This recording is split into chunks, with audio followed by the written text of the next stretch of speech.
All right, let's talk about stewardship. It's this idea that can totally flip the script on how you think about your money, your stuff, really your whole purpose. And it all comes from a pretty powerful theological point of view. So it really all boils down to one simple but kind of provocative question. It really gets at our most basic ideas about what we own. Let's just ask it straight up. Whose money is it anyway? Okay, so here's how we're going to break this down. First, we'll tackle that big question of ownership. Then, we'll figure out what a steward even is.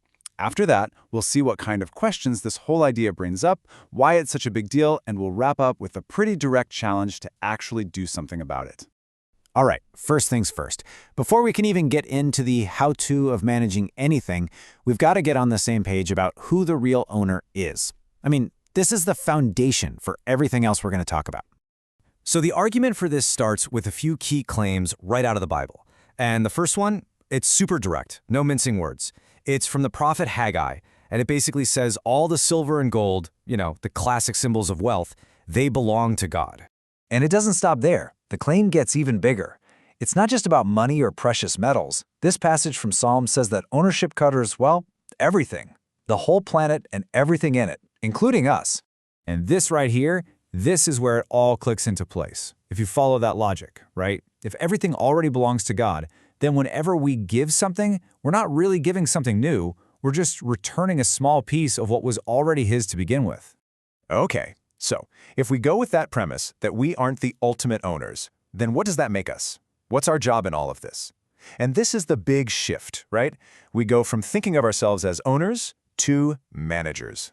So what exactly is a steward? Well, in this context, it's pretty simple. It's a manager. Think about it like this. You've been given responsibility for someone else's stuff, their property, their money, their talents, and your role is to handle it all according to their goals, not yours. And there's this great analogy from Pastor Tony Evans that really brings this home. He says it's like a little kid who asks their dad for $5 to buy him a birthday present.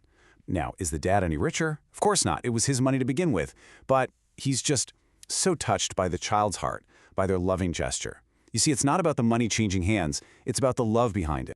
Once you start thinking this way, as a steward, not an owner, it totally changes the questions you ask about your resources.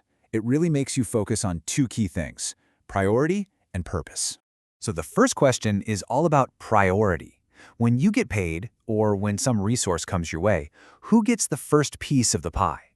This gets at that old idea of first fruits, the concept that you give the first and the best part, not just whatever happens to be left over at the end of the month. And wow, the difference is huge, right? On one hand, you're honoring the owner. That means giving is the first thing on your budget. But the opposite, well, it's described as making light of the owner. It's treating giving like an afterthought, just tossing whatever's left in the pot after all your other bills are paid. Okay, so after priority comes purpose.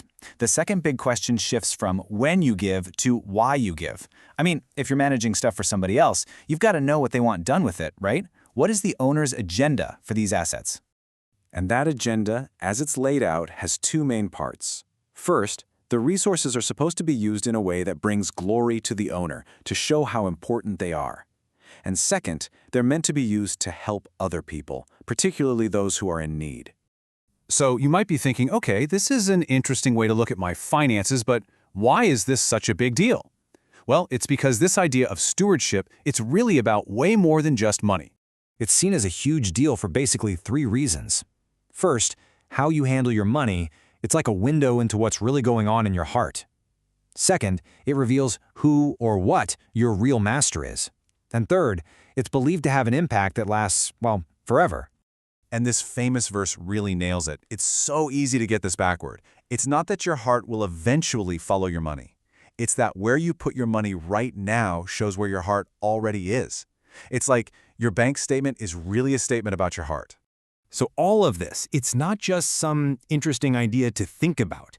It all leads up to a direct challenge, because this isn't just a theory. It's meant to be a practice, something you actually live out. And that challenge comes from a pretty bold, almost audacious statement from the prophet Malachi.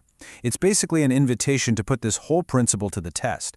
And one commentary on this totally flips the script on how we usually think. The fear isn't that you can't afford to give, it's that you can't afford not to. So what does actually doing this look like? Well, it boils down to these three things. You give cheerfully because you want to, not because you have to. You trust wholeheartedly that the owner is going to take care of you, the manager. And finally, you actually take God up on that offer to test the promise. And let's end with this final picture because it's a really good one. Think of your generosity like one of those indicator lights on your car's dashboard. It's not the goal itself, it's just a signal. If that light is on, if it's signaling fear or stinginess, the problem isn't the light. The light's just telling you that there's something wrong deep down in the engine, which is your heart. So the real work of a steward then is to get that engine running right, to get your heart in sync with the heart of the owner.